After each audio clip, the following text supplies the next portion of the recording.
The Fellowship of Guelphissauga continues, with the mayor chasing rainbows.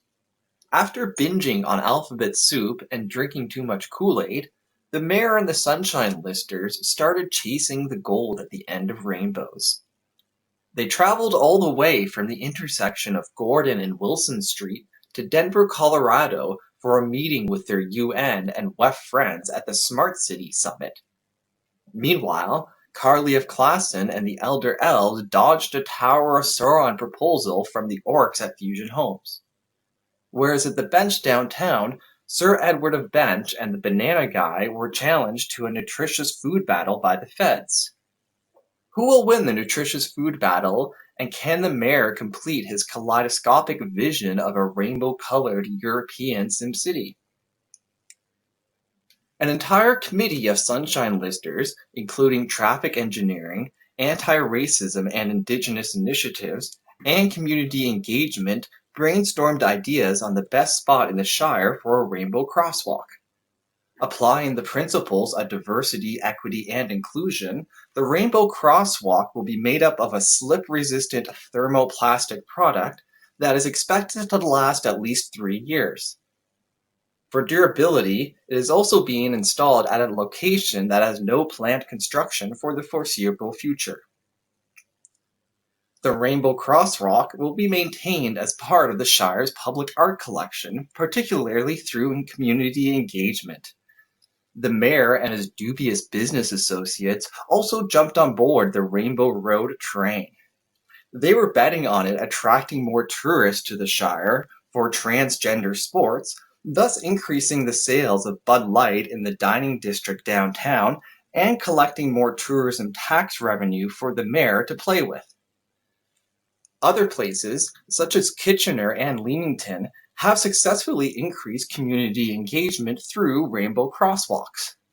Even the small shire of Norwich, that banned interest group flags on their property, received an extreme level of community engagement. According to the president of the Oxford Community Pride Committee, their lack of rainbow flags perpetuates homophobia, discrimination, and oppression, and that she was left with no choice but to file a human rights complaint. In a similar fashion, more interest groups across the province took action for proper representation. Taking motivation from the canon at the university, people in Kitchener, Leamington, and Dawson's Creek, BC started adding their own stripes to the rainbow crosswalks with tire tracks and paint thinner. Similar to bike lanes petition in Hamilton, the construction companies will be the big winners here since they get paid each time they have to repaint the road.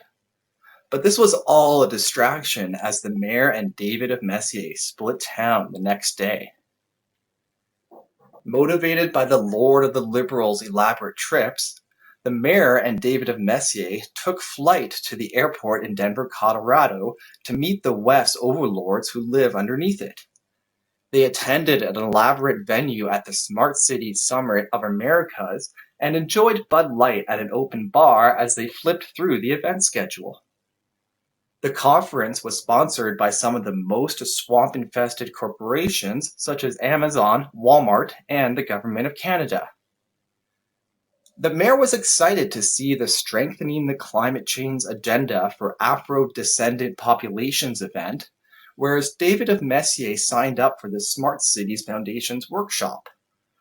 It was essential that David participate in this workshop since he has already spent the $10 million from the World Economic Forum to commence the Smart City projects. He also recently awarded 10 businesses in the Shire with $2,000 in grants to promote the food circular economy.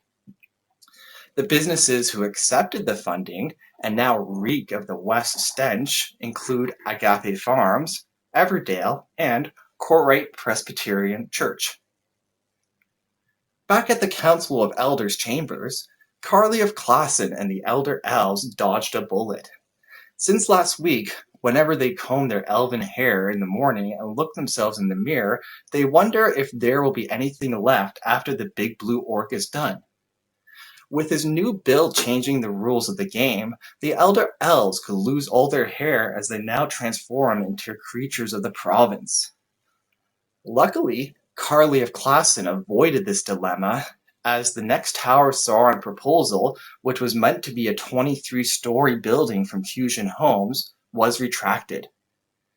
In their statement, the senior vice president of Fusion Homes didn't say why they reconsidered building a Tower of Sauron, but Carly and the Elder Elves gladly accepted the retraction to avoid any hair loss.